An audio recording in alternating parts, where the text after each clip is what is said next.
నా పేరు సొలమోన్ అండి. నేను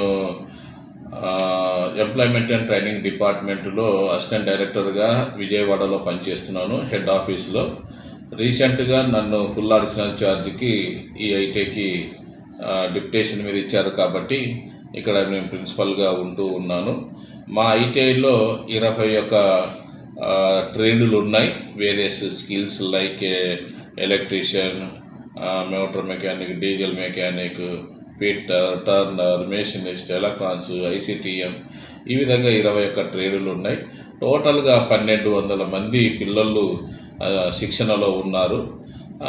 ఈ ఐటీఐలో ఇంకా మంచి ట్రైనింగ్ కూడా అవుతూ ఉంది. పోయిన సంవత్సరము, అటుపోయిన సంవత్సరం 2025, 2024 సంవత్సరంలో నేషనల్ ర్యాంక్స్ కూడా ఈ ఐటీఐలో పొందడం జరిగింది.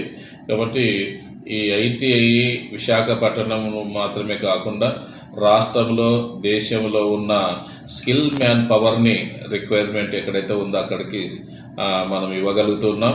మాకు ప్లేస్మెంట్స్ కూడా హైదరాబాదు, చెన్నై, బెంగళూరు, విశాఖపట్నం ప్రాంతాలలో మా ట్రైనీస్ చాలామంది కూడా ఉపాధి పొందుతున్నారు.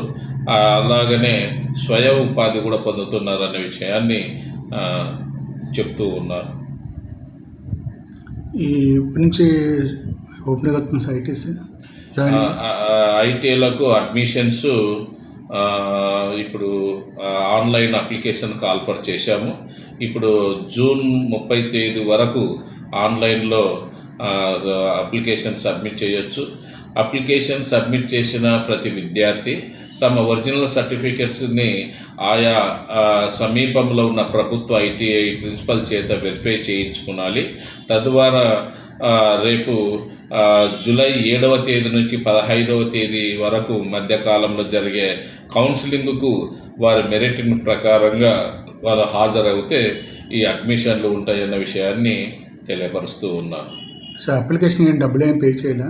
అప్లికేషన్కి ఆన్లైన్లో పే చేసేది ఏం లేదండి. ఇది ఉచితంగానే ఆన్లైన్లో చేస్తుంటారు. ఇది డైరెక్ట్గా ఐటీకి ఇవ్వచ్చు అంటారా, ఆన్లైన్లో చేయమంటారా? ఆన్లైన్ చేయాలి. డైరెక్ట్గా అప్లికేషన్ సిస్టమ్ని తీసివేయడం జరిగింది. కేవలము ఐటీఐ ఆన్లైన్ ద్వారానే అప్లికేషన్ పెట్టాలి. అంటే గవర్నమెంట్ అండ్ ప్రైవేట్ ఐటీగా ఆన్లైన్లో చేయలేదు. ఆల్ గవర్నమెంట్, ప్రభుత్వ, ప్రైవేటు ఐటీలకి అప్లికేషన్స్ని ఆన్లైన్ ద్వారా మాత్రమే పంపవలేను. ఎవరికైనా మెరిట్స్ వచ్చాయండి? ఎవరికైనా మంచి మార్క్స్తో అది ఈ స్టేజ్లో కనబడదండి. మెరిట్ లిస్ట్ తయారు చేసినప్పుడు మాత్రమే ఎవరికి వచ్చినాయి అనేది తెలుస్తుంది.